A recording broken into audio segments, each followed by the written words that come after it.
Hey kiddos, we are reading Among the Impostors, chapter 7 today. And in the last chapter, we learned that Luke still hasn't read the note from Mr. Talbot, and that Luke is trying to figure out people's names. He's trying to recognize them. So let's say he studies a kid's face, and then he's like, okay, his name's Spencer. And so all day long he's thinking this kid's name is Spencer, but then throughout the day, kids are calling them different names. So maybe somebody will call that kid Spencer Ted, or JB, or whatever it is. And so Luke's confused because the names are changing and he can't keep up with it. Remember, Luke was in hiding all of his life, so he's not used to recognizing people's features and their face and different aspects about them, whether their eyes are blue or the shape of their nose.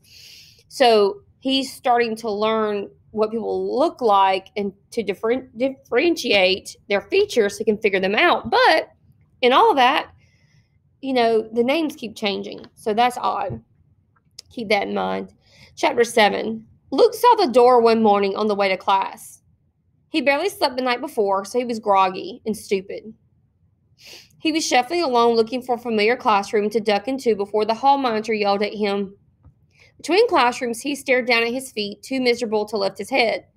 But just as he turned a corner, someone bumped into him. Luke looked up in time to see the other boy barrel past him without an apology. Then as Luke turned his head forward again, he saw it.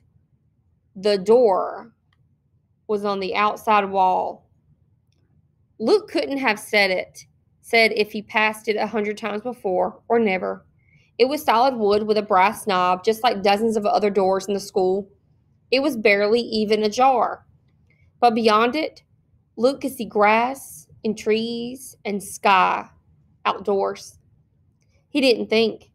He didn't even pause to make sure a hall monitor wasn't watching him. In a flash, Luke was out the door. Outside, Luke stood still, his back to the wall of the school. He was breathing hard. Read the note and get back inside, some tiny, rational part of his brain urged him before someone sees you. But he couldn't move. It was May. The lawn ahead of him was a rich green carpet. Red buds were blooming in lilacs. He thought he even smelled honeysuckle. His mind played a trick on him, and suddenly he was almost a whole year back in time, standing outside for what he had thought might be the last time in his entire life. The government workers were just starting to cut down the woods behind his family's house, and his mother was fearfully ordering him, "Luke, inside now!" And when the woods were gone, Jen's house replaced it. His mind skipped ahead, and he remembered his first trip to Jen's house.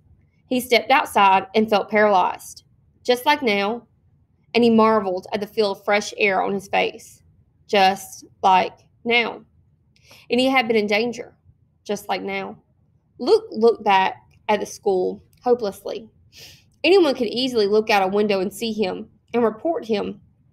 Maybe they just give him more of those meaningless demerits, or maybe this would make him realize that he really wasn't Lee Grant and that his papers were forged. By the laws of the land, he deserved to die. Strangely, Luke could see no windows, but the door was opening. Luke took off running. He raced as blindly as he had that first day, trying to keep up with Raleigh Sturgeon. Luke was crashing through the undergrowth of a small woods before his mind fully registered that there was a woods. Brambles tore his arms and legs and chest, and he kept running. He whipped willow branches out of his way. He was so frenzied. He felt like he could run forever. Then he tripped over a log and fell. Silence. Only now that he stopped did Luke realize how much noise he'd been making. So stupid. Luke lay face down in ferns and moss and waited for someone to grab him and yell and punish him. Nothing happened. Over the pounding of his pulse, Luke could hear nothing but birdsong. After what seemed like a very long time, he cautiously raised his head. Trees formed a canopy over his head. A flash of movement caught Luke's eye. It was only a squirrel jumping from branch to branch. Branches swayed, but only because of the wind. Slowly, Luke inched back the way he had come. Finally, he crouched, hidden by the underbrush, and spied on the school. Nobody was in sight. Luke peered at the door. It moved out again, and he stiffened. terrified. But then it moved in and out, in and out. So slow. It was like the school was breathing through the door. Suddenly, Luke understood. Nobody had pushed the door open. It was the wind, or maybe the change in the air pressure as the boys walked past. Luke stuck his head out a little further. He could see one whole side of the school building this way, and he realized for the first time there were no windows in any part of the wall. It was solid brick, up and down. How could that be? Luke thought about all the rooms he'd been in since coming to Hendrix, and it was true. He couldn't remember a single window in any of them. Even the room he shared with Jackaboy and his minions were windowless. Why hadn't he ever noticed before? And that's very odd. We usually have windows for light, for air, so we can have air or whatever, but also windows are safety things that we use as like another exit. And so there's no windows, not a single window at Hendrix School for Boys. What an odd thing to have or not to have. And why would someone build so many windowless rooms? Suddenly, Luke didn't care. There were no windows. Nobody was coming out the door. He was safe. I can read the note now, he said aloud and chuckled. It was strangely thrilling to hear his own voice, not timid, not stammering, Luke's voice, not the pretend Lee's. I'm going to read it right over there, he said, speaking just for the pleasure of it. Finally. He strolled deeper into the woods and sat down on the very log he tripped over before. Slowly, ceremoniously, he slipped the note from Jen's dad out of his pocket. Now he would know everything he needed to do. He unfolded the note, which had grown worn from all the times he palmed it in his hand, secretly transferring it from the pocket of one pair of pants to the other.